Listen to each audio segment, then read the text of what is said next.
So students, आज हम objectives देखेंगे और फंक्शंस देखेंगे अकाउंटिंग के। लास्ट क्लास में हमने पढ़ लिया था अकाउंटेंसी क्या होती है, अकाउंटिंग और बुक कीपिंग हमारा ख़त्म हो चुका है। आज हम पढ़ेंगे फंक्शंस और ऑब्जेक्टिव्स ऑफ अकाउंटिंग। तो सबसे पहले हम अकाउंटेंसी हमने पढ़ लिया था, ठीक है, और अकाउंटिंग भी पढ़ लिया था। अकाउंटेंसी क्या था?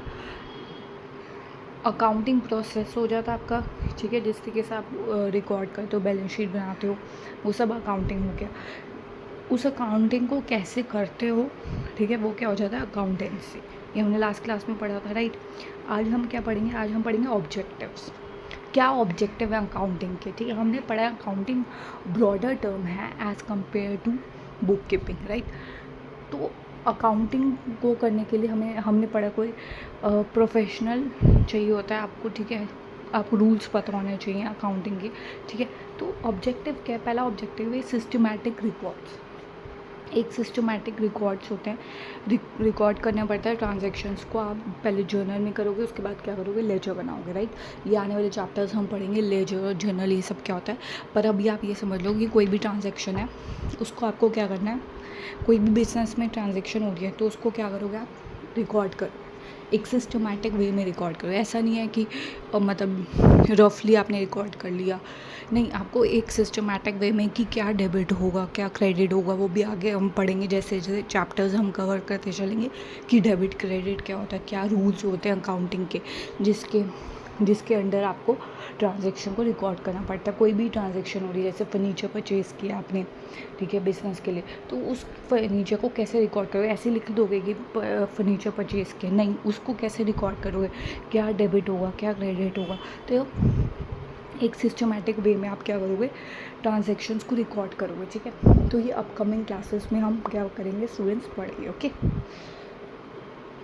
उसके बाद क्या है? प्रॉफिट एंड लॉस देखोगे। बिजनेस क्यों कर रहे हो आप? प्रॉफिट के लिए कर रहे हो तो देखोगे ना कितना प्रॉफिट हो रहा है, कितना लॉस हो रहा है। तो preparing the income statement, profit and loss account बनता है, वो कैसे बनता है वो हम देखेंगे अपकमिंग क्लासेस में। ट्रेडिंग क्या होता है, तो प्रॉफिट एंड लॉस बनाओगे आप, ठीक है। तो एक सिस्टमेटिक वे में रिकॉर्ड करना है अकाउंटिंग में, ठीक है। तो फाइनेंशियल पोजीशन पता करोगे कि कितनी एसेट्स हैं, कितनी लाइबिलिटीज़ है। अब एसेट लाइबिलिटीज़ ये क्या होती हैं, ये भी हम चैप्टर 2 में सारी जितनी भी टर्म्स हैं उनको पढ़ेंगे। ट्रांजैक्शन तो मैंने बता दिया आपको क्या होती है, ठीक है। जो भी लेन देन हो रहा है बिजनेस में उसको रिकॉर्ड करना है आपने, ठीक है। तो एसेट और लाइबिलिटी, कोई भी चीज़ हो कंपनी की यूज़ में आ रही है या कंपनी ने किसी का पैसा देना है, तो वो सब कुछ रिकॉर्ड करोगे ना, कितना पैसा देना है। अगर कोई रेंट पे कोई बिल्डिंग ली है आपने तो उसका रेंट आता है, तो वो एक्सपेंसेस आप रिकॉर्ड करोगे। कोई मशीन परचेज़ करी आपने प्रोडक्शन के लिए, तो ये सब क्या है? ये सब आपको रिकॉर्ड करना है। फाइनेंशियल पोजीशन देखोगे ना, कितनी एसेट है, कितना लोन है बिजनेस के पास, कितना लोन हमें देना है, कितना प्रॉफिट हो रहा है, ठीक है। तो प्रॉफिट एंड लॉस अलग होता है। फाइनेंशियल पोजीशन जानने का मतलब क्या होता है? इट इज़ रिलेटेड टू आपकी वेल्थ, ठीक है। आपके पास वेल्थ क्या है? जैसे कि इसको ऐसे समझो, फॉर एग्जांपल, जैसे कि मान लो लाइक आपके पास कैश कितना है, ठीक है। आपके पास कैश कितना है, ठीक है, आपके पास कैश है, पर वहीं पे आपकी प्रॉपर्टी कितनी है, आपके पास घर कितने हैं, ठीक है, कितने घर हैं, कितनी गाड़ियाँ हैं, कितनी आपके पास लाइक स्कूटी है। तो मैं एक लाइफ एग्जांपल दे रही हूँ इसको मैं, ताकि आपको समझ पाओ, आप रिलेट कर पाओ। अब आपके पास कैश कितना है, ठीक है, आपके पास एक्स्ट्रा कैश पड़ा हुआ है, वो आपका प्रॉफिट का आप उसे कह सकते हो एक तरीके से, ठीक है। लेकिन वहीं आपके पास कितने घर है, आपके पास स्कूटी कितनी है, आपके पास कितने मोबाइल हैं, कितना ये लैपटॉप है, तो ये सब क्या है? ये आपकी वेल्थ है जो आपने कमाई है। तो फाइनेंशियल पोजीशन देखोगे, उसके बाद क्या करोगे? असिस्ट करोगे एंड कम्युनिकेट करोगे टू द यूज़र। अब ये इंटरनल यूज़र्स और एक्सटर्नल यूज़र्स क्या होते हैं, ये अपकमिंग क्लासेस में हम पढ़ेंगे कि इंटरनल यूज़र्स और एक्सटर्नल यूज़र्स कौन कौन होते हैं, ठीक है। तो इसमें क्या है? इसमें स्टूडेंट्स ये चीज़ है कि यूज़र, जैसे कि यूज़र समझ लेते हैं कि जिनसे मान लो जो एम्प्लॉयज़ आपके अंडर काम करते हैं वो जानना चाहेंगे ना कि आपकी कंपनी कैसा परफॉर्म कर रही है। भाई कंपनी अगर परफॉर्म अच्छा नहीं कर रही तो ऑब्वियस सी बात है एम्प्लॉयज़ को सैलरी टाइम पे दे नहीं पाएगी, अगर हमने बैंक से लोन लिया, क्या वो ऐसे दे देंगे? नहीं, वो देखेंगे कि आप इस पोजीशन पे हो कि आपको लोन दिया जाए, क्या आप लोन चुका पाओगे या नहीं चुका पाओगे। तो ये सब यूज़र्स होते हैं जो देखना चाहते हैं कि बिज़नेस कैसा रन कर रहा है, ठीक है। तो ये ऑब्जेक्टिव्स हैं अकाउंटिंग के। I think I know and I think कि हो सकता है कुछ टर्म्स आपको क्लियर नहीं हो, पर मैंने बहुत लाइक सिंप्लीफाई और समझाने की कोशिश की है। कुछ टर्म्स है जैसे एसेट है, लाइबिलिटी है, ये आपका चैप्टर 2 में कवर होगा, ठीक है। तो अभी जो हम मेन पढ़ रहे हैं कि अकाउंटिंग कहाँ से स्टार्ट हुई है, क्यों हम अकाउंट्स पढ़ते हैं, बुक कीपिंग क्या होता है, ये सब हम बेसिक्स कर रहे हैं। तो ये अभी हम ऑब्जेक्टिव्स ही पढ़ रहे हैं ताकि हम समझ पाए कि क्या ज़रूरत है अकाउंटिंग करने की, नीड क्या है, ठीक है। एक सिस्टमेटिक वे में चीज़ों को रिकॉर्ड करोगे तभी तो आपको पता चलेगा एट लास्ट कि आपका प्रॉफिट हो रहा है या लॉस हो रहा है, आपके पास कितनी एसेट्स हैं, ठीक है। मतलब एसेट्स मतलब जो बिज़नेस में हेल्पफुल है, जैसे कोई मशीन हो सकती है, कोई फर्नीचर हो सकता है जो बिज़नेस के लिए आपने किया, कोई बिल्डिंग हो सकती है। तो ये सब क्या है, एसेट्स है। तो ये फाइनेंशियल पोजीशन हो गई।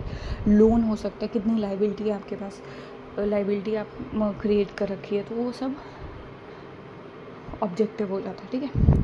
तो उसके बाद आप कम्युनिकेट करो, जो भी आपकी अकाउंटिंग पोजीशन है अपने मैनेजर को देखनी होती है, जिनसे लोन लिया उनको देखना होता है, जो एम्प्लॉयज़ काम कर रहे हैं वो देखते हैं। तो ये सब सारी चीज़ें क्या है, अकाउंटिंग है। बाकी जो ट्रांजैक्शन है मैंने बताई दिया, ट्रांजैक्शन जो भी लेन देन हो रहा है बिज़नेस में पैसा आ रहा है, बिज़नेस से पैसा जा रहा है, बिज़नेस में कोई भी खर्चा हो रहा है, कोई भी इनकम हो रही है, ये सब जो भी टर्म्स है ना, इनको हम आगे सेकंड चैप्टर में डिटेल में पढ़ेंगे। बट फिर भी मैंने आपको ऑलमोस्ट बता ही दिया है थोड़ा बहुत ट्रांजैक्शंस के बारे में कि ट्रांजैक्शन क्या होती है, और बाकी टर्म्स भी ऐसे लाइबिलिटी सब क्या होता है, ठीक है। तो अब आगे हम बढ़ते हैं। गोल क्या मेन है, transform raw transaction into actionable decision in. अब क्या ये ट्रांजैक्शंस क्यों रिकॉर्ड की जा रही, मेन गोल इसका यही है कि आप देख पाओ, डिसीजन ले पाओ ना कि भाई जो भी बिज़नेस में ट्रांजैक्शंस हो रही है उनको एक तरीके से आप डिसीजन मेकिंग बना पाओ, ठीक है। ट्रांसफॉर्म करते हैं जो रॉ ट्रांजैक्शंस होती हैं जो into the actionable decision making. अब आगे बढ़ते हैं फंक्शंस। तो अब फंक्शन समझने की कोशिश करते हैं। फंक्शंस ऑफ अकाउंटिंग के फंक्शंस क्या है। फंक्शंस आपके कहीं ना कहीं ऑब्जेक्टिव्स में या फिर डेफिनेशन ऑफ अकाउंटिंग में से निकलते हैं। जैसे कि पहला है वही same function that you have to record the transaction, maintaining systematic record, financial record बनाओगे, लेजर बुक बनाओगे, ट्रायल बैलेंस बनाओगे। ये सब हम आगे सीखेंगे कि लेजर क्या होता है, जर्नल बुक क्या होती है। उसके बाद आप कम्युनिकेट करोगे, वही है रिज़ल्ट कम्युनिकेट करोगे। ओनर जानना चाहेगा, कंपनी के मैनेजर, कंपनी के इन्वेस्टर जिन्होंने पैसा लगाया उस कंपनी में, बिज़नेस में, ठीक है। तो वो सब जानना चाहेंगे ना कि कंपनी कैसा परफॉर्म कर रही है, तो कम्युनिकेट हो गया। उसके बाद आ जाता है लीगल कंप्लाइंस मीटिंग। अब क्या है, कुछ लीगल कंप्लाइंस भी होता है, जीएसटी, ये सब भी इम्पॉर्टेंट फंक्शन है अकाउंटिंग का। उसके बाद है protect assets, exercising proper control over the business asset to prevent a fraud and loss. वही है कि एसेट्स का प्रॉपर यूटिलाइजेशन करना, एसेट्स को प्रोटेक्ट करना ताकि कम से कम लॉस हो, ठीक है, कम से कम जो है फ्रॉड हो। तो ये सब क्या है, फंक्शन है अकाउंटिंग। उसके बाद आता है मैनेजमेंट हेल्प, असाइनिंग, प्लानिंग करोगे, डिसीजन बनाओगे। प्रॉपर अकाउंट्स देख के ही पता चलेगा कि अच्छा ये डिपार्टमेंट, मान लो कोई डिपार्टमेंट है वो उतना प्रॉफिट नहीं दे रहा है जितना हमारा दूसरा सेक्शन दूसरा डिपार्टमेंट दे रहा है, ठीक है। मान लो शूज़ का डिपार्टमेंट है एक है हमारा लेदर के शूज़ बनाते हैं, एक दूसरे टाइप के हम शूज़ बनाते हैं। अब हमें लेदर के शूज़ में जो है हमारे शूज़ हैं वो उसमें इतना प्रॉफिट नहीं हुआ है। तो जब हमने एनालाइज़ किया तो हमने देखा कि वहाँ का मैनेजमेंट इतना एक्टिव नहीं है, वहाँ पे एम्प्लॉयज़ जो है एक्टिवली पार्टिसिपेट नहीं करते, उनको ट्रेनिंग की रिक्वायरमेंट है। तो ये सब चीज़ें कहाँ कैसे पता चलती हैं, जब आप प्रॉपर एनालाइज़ करते हो चीज़ों को। तो जब हमने पढ़ा था कि types of types of accounting हमने पढ़ी थी ना, फाइनेंशियल अकाउंटिंग, कॉस्ट अकाउंटिंग और मैनेजमेंट अकाउंटिंग। तो वही है कि मैनेजमेंट अकाउंटिंग में आप ये चीज़ कंसीडर कर सकते हो कि किस तरीके से मैनेज करेंगे। तो हमें देखना पड़ता है कौन सा डिपार्टमेंट सही परफॉर्म कर रहा है, कौन सा डिपार्टमेंट मान लो उतना प्रॉफिट नहीं दे रहा, तो क्यों नहीं दे रहा, क्या रीज़न है, ठीक है। तो वो मैनेजमेंट अकाउंटिंग आ जाती है। आप मैनेज करोगे चीज़ों को, देखोगे अच्छा एम्प्लॉयज़ क्यों नहीं परफॉर्म कर पा रहे, क्या रीज़न है। तो ये सब है। पहले ये नहीं था मैनेजमेंट अकाउंटिंग इतना, बट आज के टाइम पे मैनेजमेंट अकाउंटिंग बहुत इंपॉर्टेंट रोल प्ले करता है, क्योंकि अगर एम्प्लॉयज़ को ढंग से ट्रेनिंग नहीं मिले तो वो ढंग से काम नहीं कर पाएंगे। तो हमें देखना पड़ता है कि एम्प्लॉयज़ को ट्रेनिंग की रिक्वायरमेंट है या क्या इन्वायरमेंट ठीक है नहीं है। तो ये सब चीज़ें। अब आता है 6th आता है स्टूडेंट। ये मैंने अपनी सेपरेटली भी मैंने इसको कराया है कि स्टूडेंटशिप क्या होती है। ये मैंने सेपरेट वीडियो में भी बताया कि ये क्या होता है। बेसिकली कोई भी acting as a true trustee of enterprise resource on behalf of the share holders. जैसे कि मान लो कोई मैनेजर है, ठीक है, मेरा बिजनेस है, मैं ओनर हूँ उस बिज़नेस की। मैंने एक्स मैनेजर रखा कोई, मैंने रखा कि ये मैनेजर मान लो मेरा ए मैनेजर है, ठीक है, ए मैनेजर है।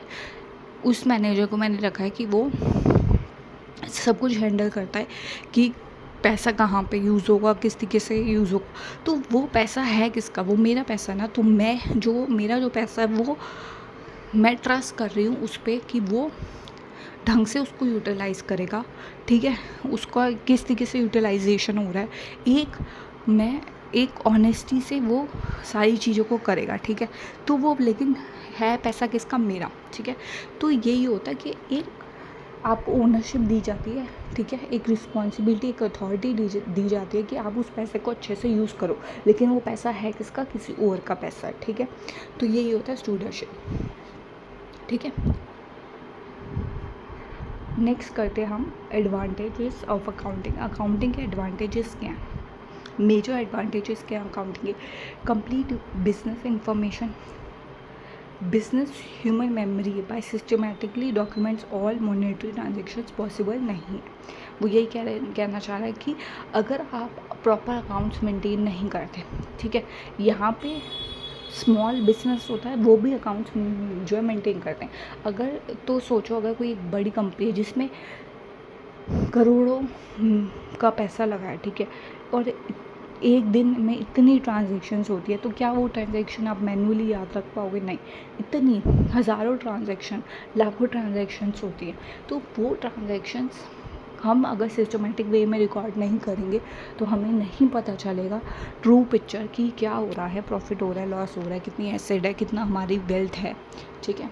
तो ये पॉसिबल नहीं है एक ह्यूमन बीइंग के लिए कि वो सारी ट्रांजैक्शन रखे। अगर आप कभी ऑब्जर्व करो या कभी आप देखो, एक ग्रॉसरी वाला भी होता है या कोई एक मिल्क शॉप भी है, ठीक है, वो क्या करता है, मोस्टली लोग क्या करते हैं कि उनका कार्ड बना होता है कि अच्छा ये लिख लो, मंथ के एंड में हम जो है अपना पैसा दे देंगे, ठीक है। तो वो क्या करते हैं, क्या वो अगर ऐसे रिकॉर्ड करने लगे, ठीक है, कि मान लो राम आज 2 लीटर दूध लेके गया, पनीर लेके गया, ठीक है, अगर क्या वो हर एक का इस तरीके से मैन्युअली याद रखेंगे, नहीं, वो लिखते हैं ताकि वो भूल ना जाए किसने कितना पैसा देना है, ठीक है। तो कुछ लोग जो क्रेडिट पे लेके जाते हैं, उधार पे लेके जाते हैं, तो उनको रिकॉर्ड करना ज़रूरी होता है। ऐसे कितना कैश आया, कितना पैसा उन्होंने दिया, या कितना माल आया, कितना स्टॉक आया, वो सब कुछ क्या करते हैं, वो रिकॉर्ड करते हैं ना, ठीक है। मान लो आप शॉप पे गए, आपने कुछ परचेज़ किया, आपकी मम्मी ने दिया, आपने कहा मैं बाद में दे दूँगा, ठीक है, मम्मी बाद में पैसे दे देगी, तो क्या वो याद रखेगा, नहीं, वो लिख लेगा, ठीक है। तो वो रिकॉर्ड कर लेते हैं अपने रजिस्टर पे, अपनी बुक में, ठीक है। तो सोचो बिजनेस में इतनी ट्रांजैक्शन होती है, अगर हम रिकॉर्ड नहीं करेंगे तो कैसे चलेगा। Then we have the financial. Next major advantage क्या है, फाइनेंशियल परफॉर्मेंस असेसमेंट क्लियर हो जाती है, ठीक है, वही है, फाइनेंशियल पोजीशन पता चल जाती है, और फैसिलिटेट डिसीजन मेकिंग बहुत बड़ा हेल्प करता है। जैसे मैंने एग्जांपल दिया आपको कि एक डिपार्टमेंट है, शू का डिपार्टमेंट है, उसमें एक डिवीज़न है, वो काम ढंग से नहीं कर पा रहे, तो जब हमने एनालाइज़ किया तो हमने पाया कि उनको ट्रेनिंग प्रॉपर नहीं दी गई है एम्प्लॉयज़ को। तो यहाँ पे एनालाइज डिसीजन मेकिंग में हेल्पफुल हो जाती है अकाउंटिंग, ठीक है। तो ऐसे फाइनेंशियल अकाउंटिंग में मान लो हमने रिकॉर्ड किया, उसके बाद हमने ये चीज़ ऑब्ज़र्व की कि हमने 1 लाख रुपए का स्टॉक बेचा था, बट हमने वो तो रिकॉर्ड किया ही नहीं। तो ये कब पता चलेगा? जब आप अकाउंटिंग को एनालाइज करोगे। तो फाइनेंशियल अकाउंटिंग हो गई। ऐसे ही इस तरीके से हम अकाउंट्स बनाते हैं, ठीक है। डबल एंट्री हम नेक्स्ट क्लास में पढ़ेंगे कि डबल एंट्री क्या होती है। अब फटाफट एक क्विक रिवीजन कर लेते हैं। हमने पढ़ लिया अकाउंटिंग एक सिस्टमैटिक रिकॉर्ड करना होता है आपको, ठीक है, एनालाइज करना होता है चीज़ों को, ओके। तो ये था आज का objectives, function and advantages of accounting. I hope ये क्लियर होगा। मैंने पूरा अपना 100% दिया, 101% दिया, ताकि आपको समझ आ पाए कि ऑब्जेक्टिव्स, फंक्शंस और एडवांटेजेस क्या हैं विद द एग्जांपल्स, जो कि आपके डे टू डे एग्जांपल्स हैं, ताकि आप रिलेट कर पाओ, ठीक है। आपको समझ आए कि बेसिकली क्यों अकाउंटिंग कर रहे हैं हम, ठीक है।